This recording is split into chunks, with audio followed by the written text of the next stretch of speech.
Hello, I'm Prem Tipster, and I'm going to help you in deciding who to captain for Game Week 3. I've been gathering data and analysing it in great depth to assist you in making the safest pick. Over the first 2 game weeks, my captains have obtained a combined amount of 24 points, which is alright I suppose. This week, I believe there are 6 decent candidates available. Bruno Fernandes, Dominic Calvert-Lewin, Timo Werner, Heung-min Son, Kevin De Bruyne and Mohamed Salah. There's nothing wrong with captaining another Man City player like Raheem Sterling or Gabriel Jesus if you feel like they will outscore Kevin De Bruyne. The same applies to Kane over Son and Mane over Salah. Just make sure you listen through the whole video rather than skipping to the end to see my pick, because you might prefer the aspects of one of the other 5 players being compared. If you want to see the differences between the players visually, I'd advise pausing the video, getting your pen and paper ready and making some notes. I'm going to be comparing data from the first 2 game weeks this season to get a gist of the players' current form, which I understand isn't much to go off, especially Fernandes and Kevin De Bruyne, who have only played 1 match each. Nevertheless, it's better than looking at the data from last season for the first game week. Just bear in mind for the upcoming statistics that I will not be incorporating penalty goals into any of the expected goals. I will touch up on the penalty appeal at some point later on in the video though. So just to clarify, I will discuss the goals from open play first because they offer a more sustainable way of getting points. Let's kick things off with the expected goals per 90 minutes. Calvert-Lewin takes the lead not only on the list but in the whole league with 1.52. Following quite far behind but with still a decent figure is Heung-min Son. He managed 0.7. Both of the mentioned players' expected goals is weighted heavily on game week 2 where they've both scored hat-tricks, with Son somehow scoring 4. Salah and De Bruyne's non-penalty expected goals have an average of just under 1 every 3 games with 0.32. Werner's is 0.23, which is just under a 1 in every 4 games average. Bruno's is 0.13, which to be fair was just 1 bad first game to the season. The assist king Kevin De Bruyne had the highest expected assist per 90 minutes with 0.41. Salah had just over half of him with 0.23, slightly ahead of Son with 0.22, Fernandes had 0.1 and the 2 forwards had just 0.06 and 0.05.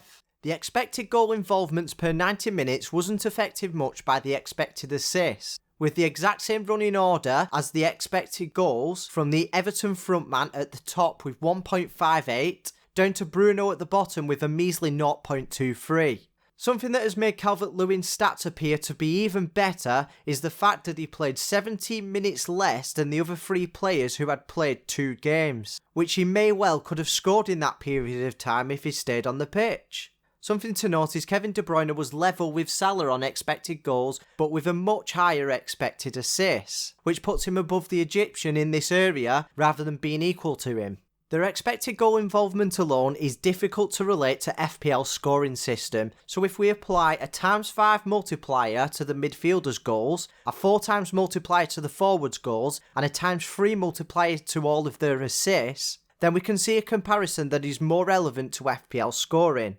Taking the lead is the Englishman, with a tasty 6.26 expected FPL return points per 90 minutes. Son had a solid 4.16, De Bruyne had a considerable 2.83, Salah had 2.29, which isn't too bad, Werner had 1.07 and Fernandes had 0.95, which I'm confident both of them players will improve quite a lot with enough time.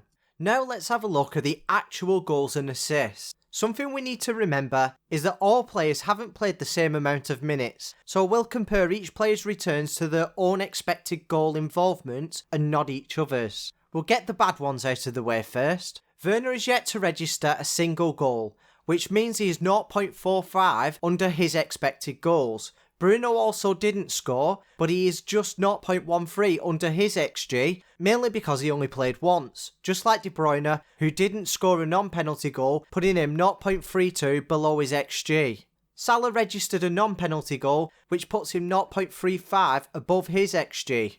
Calvert-Lewin scored 4, with 3 of them being in his last match against 10-man West Brom. He has scored 1.24 above his XG, and the best is Son. who also scored 4, except he outperformed his expected goals by 2.6, which highlights how clinical he was against Southampton away from home.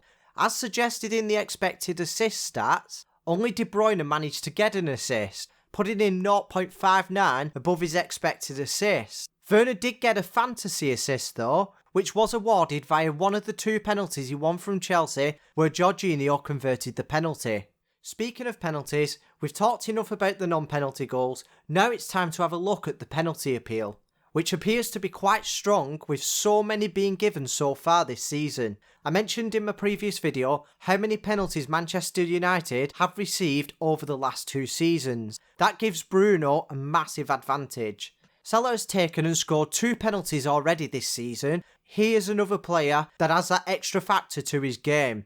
As we've seen against Wolves on Monday night, Kevin De Bruyne is also on penalty duties due to Sergio Aguero being sidelined with an injury.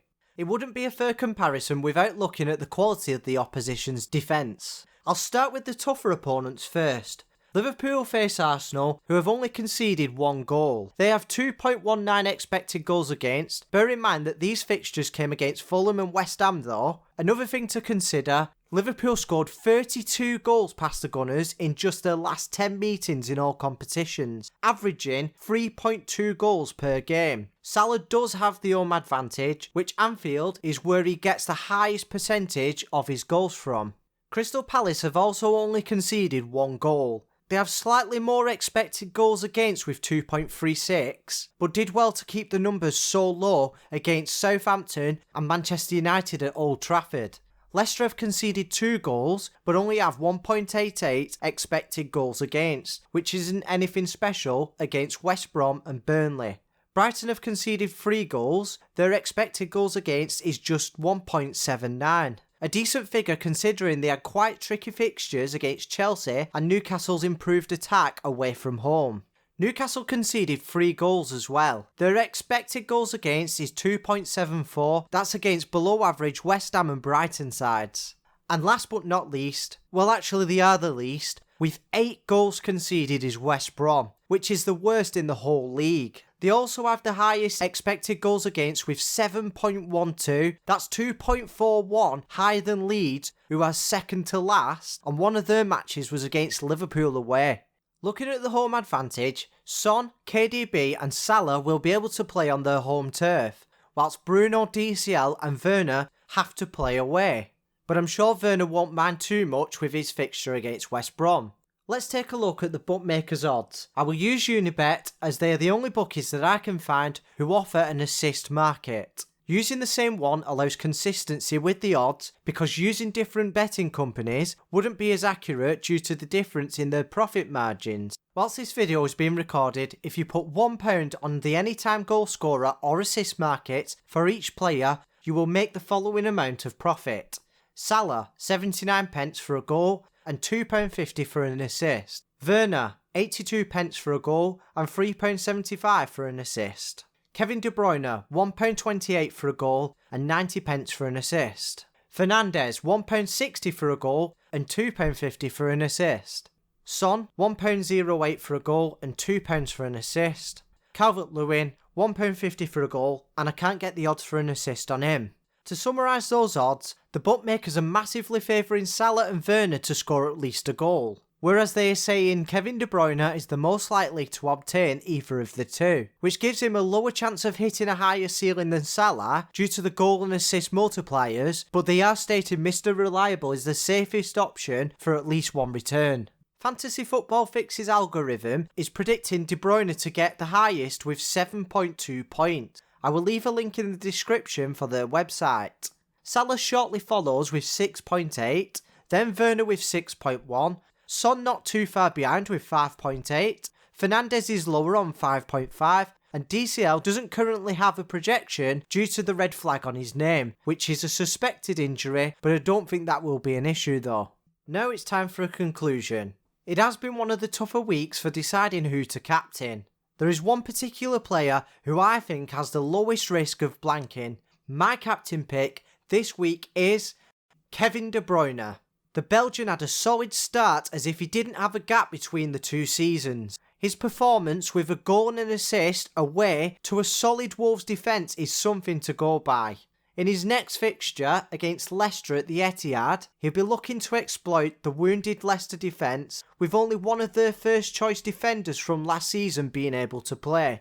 Their left back Chilwell was sold to Chelsea in the transfer window, their right back Pereira is still injured, and Evans is injured too, leaving Soyuncu to play with 22-year-old Justin, who spent the last 4 years at Luton Town, and Didi, who is actually a midfielder stepping in at the back, who might actually miss the match due to injury anyway, and Castagne, if that's how you pronounce it, who has barely had a chance to settle into the Foxes' back line. Leicester's defence did only face West Brom and Burnley in the first 2 fixtures. They are yet to face a real test, and I think they'll crack under City's high pressure. Rumour has it that Kevin De Bruyne has been licensed to play in a more advanced attacking midfielder role from Pep Guardiola this season. If that's the case, then we could see more goals from him this time round. His penalty appeal is something to go by, as you'd expect Manchester City to win a high amount of penalties. He's also on set pieces, so there are plenty of channels for him to get returns from. With Fantasy Football Fix and the bookies tipping him to be the most likely to get a return, I think it's always best practice to go with the safest option for the majority of the season. Plus, it's not like he doesn't have a high ceiling for the amount of points he could potentially get. I don't think there's anything wrong with taking a punt on the other captain options if you feel like they will do well. I just think Kevin De Bruyne has the least amount of factors going against him for the armband this week. I hope I helped you in making the right decision on this week's captaincy. Make sure you subscribe so you don't miss any of the captain analysis videos. There will be one posted here every single game week in good time before the deadline. Also, if you enjoyed the video, then please leave a like because it really helps me out. I wish you all the best in Game Week 3 and I'll see you here again next week.